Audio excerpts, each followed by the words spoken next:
Alien Swap, Stan Cullimore, Nick Shawn, Oxford Reading Tree. Harry glanced at the clock beside his bed. It was 5 minutes to 8 o'clock. His stomach made a strange rumbling noise. He turned over in bed and cuddled his cat.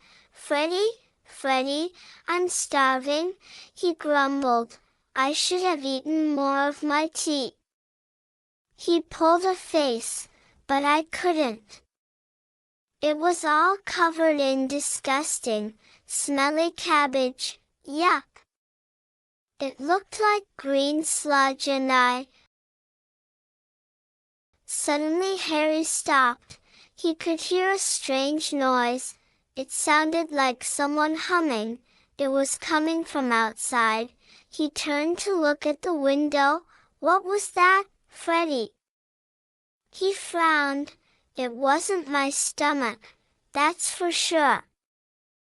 He climbed out of bed, still holding his cat, and went over to the window. The humming noise came again. It was definitely coming from outside. "It sounds as if it's right outside the window," he whispered to Freddie. Clutching him tightly, Harry pulled back the curtain, peered out of the window and whistled in shock. There was something outside. It was spinning and hovering in the air. "I don't believe it," whispered Harry. It's a flying saucer." Suddenly the humming noise stopped. The flying saucer stopped spinning. It glided smoothly towards the window. A ladder came out of the strange craft. It poked out like a steel tongue until it reached the window ledge. Harry held his breath expectantly. A door opened in the side of the shining saucer. A peculiar-looking head popped out of the door. "It's an alien?" gasped Harry. The alien waved. "Hello, Harry," burbled the alien. "Can I come into your bedroom, please?" Harry nodded. Okay, he wanted to ask it how it knew his name, but he felt a bit dazed. "Thank you." The alien stepped confidently out onto the ladder. Then it whooshed over to the window ledge. "Watch out," it burbled. With a grin, Harry stood back from the window. The alien lifted up its arm and touched one of the red buttons on its laser wristband. The pane of glass in the window began to glow. The alien quickly stepped through the glowing glass. Harry stared at the glass. That was amazing. The alien touched the red button once again. The glass pane stopped glowing. The alien shrugged. "It's nothing." Then it smiled. "By the way, my name is Zito." Zito the alien held out a hand. Harry went to shake it. Zito pulled a face. "There's no need to be rude," snapped Zito. "I was only going to shake your hand," replied Harry. Zito shuddered. "How disgusting. Where I come from we don't do things like that. We do this." Zito took hold of Harry's ear and tugged it gently. "Now we have to change places," Zito announced. "What?" asked Harry. "It's my homework," replied Zito. Zito took out another laser wristband and placed it around Harry's wrist. "I have to swap places with a human," said the alien. I have to see what things they get up to on Earth, and you are off to the alien planet. What? How long for? Asked Harry. 1 week, replied Zito. What if I don't want to swap places? Asked Harry. It's too late for that, Zito grinned. Zod is expecting you and I've pressed the green button. Look in the mirror. Oh, no. He had turned into an alien. He looked just like Zito. I look really weird, he cried. I'm Harry the alien. You don't look as weird as I do, snapped Zito. Look what has happened to me. With that, Zito the human pressed the red button on his wristband. The window pane began to glow again. Harry felt himself being pushed onto the window ledge. Like it or not, he was going to the alien planet. You won't be needing this, said Zito. He took Freddy from Harry's arms. Where I come from they use cats to scare badly behaved children. Harry clambered into the flying saucer.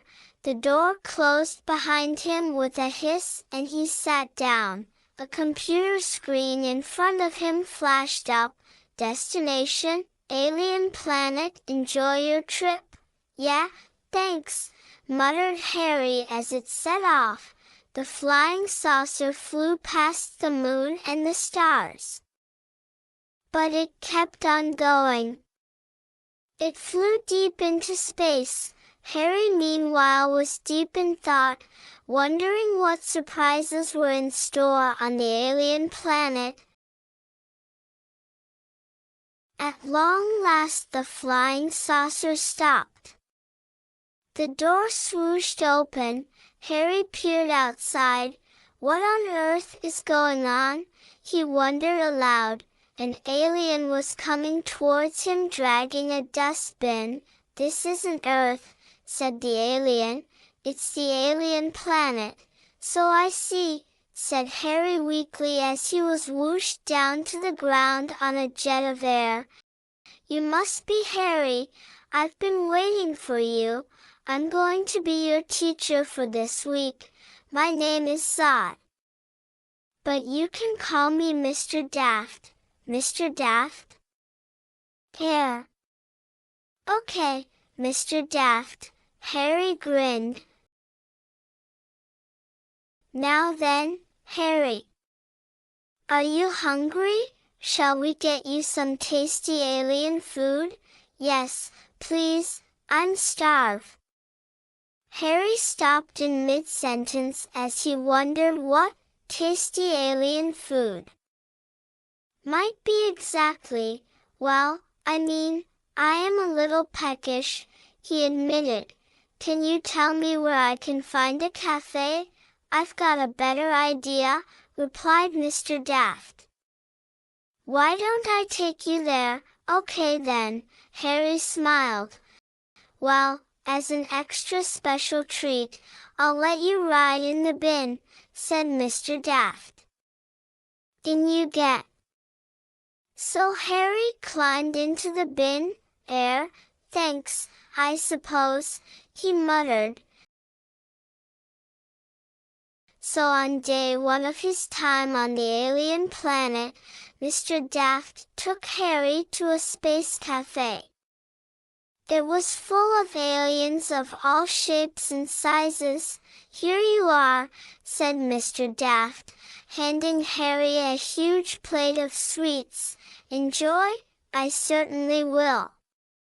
Harry rubbed his hands gleefully. Mr. Daft smiled. If you eat up all your sweets, I might give you an extra special treat. He held out a plate of rather soggy cabbage. On day 2, Harry went to alien school. The first lesson was PE. This is disgraceful, shouted Mr. Daft. Look at you. You are all disgustingly clean, so Harry and all the alien children had to climb into a jacuzzi full of green slime. It was cold and sticky and smelt a lot like a blocked drain. Mr. Daft sniffed the air and nodded happily. Ah, that's much better. On day 3, Harry wanted to have toast for breakfast. "No, you can't have any toast," cried Mr. Daft.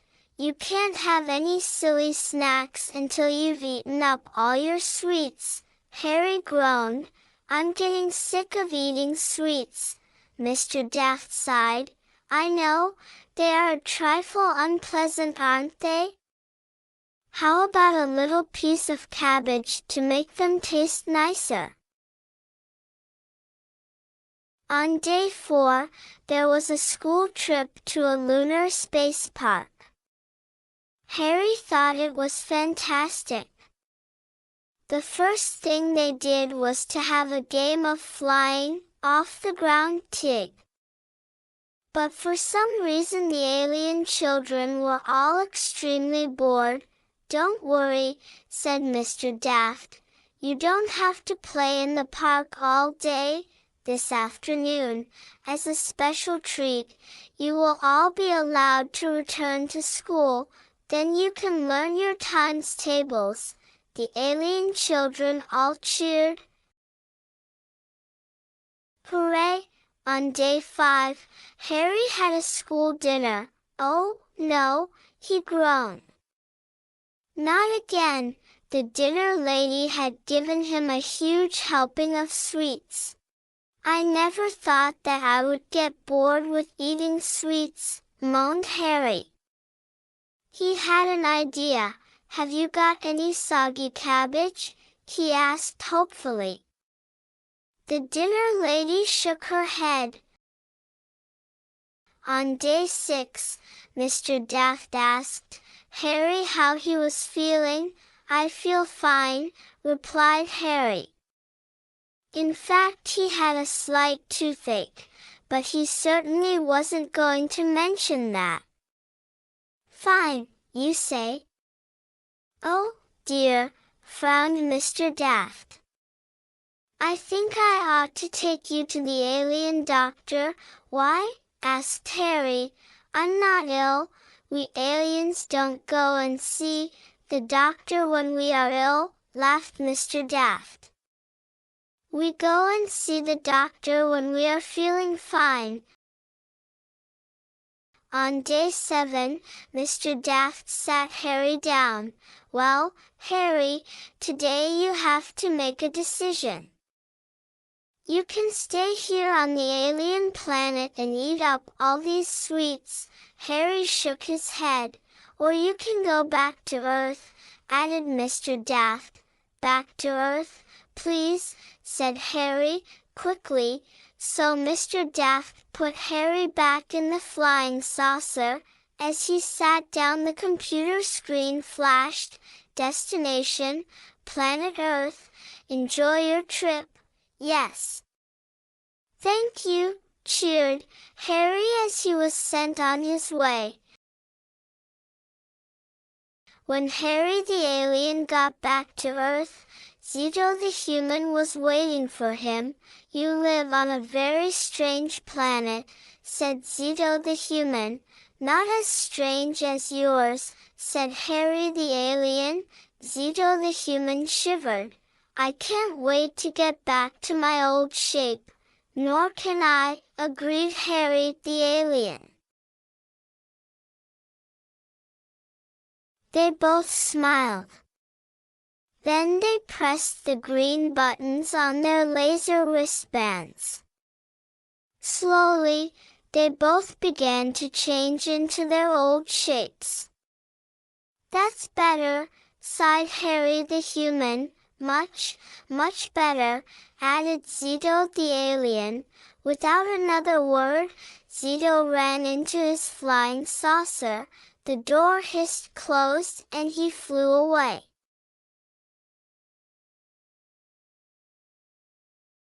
Harry went downstairs feeling very relieved to be back home. His mom was sitting at the table. "What's for tea, Mom?" asked Harry. "I'm starving. Sausages and mash," replied Mom. "And there's some cabbage if you want any." "Cabbage!" cried Harry. "That sounds great. I just love cabbage."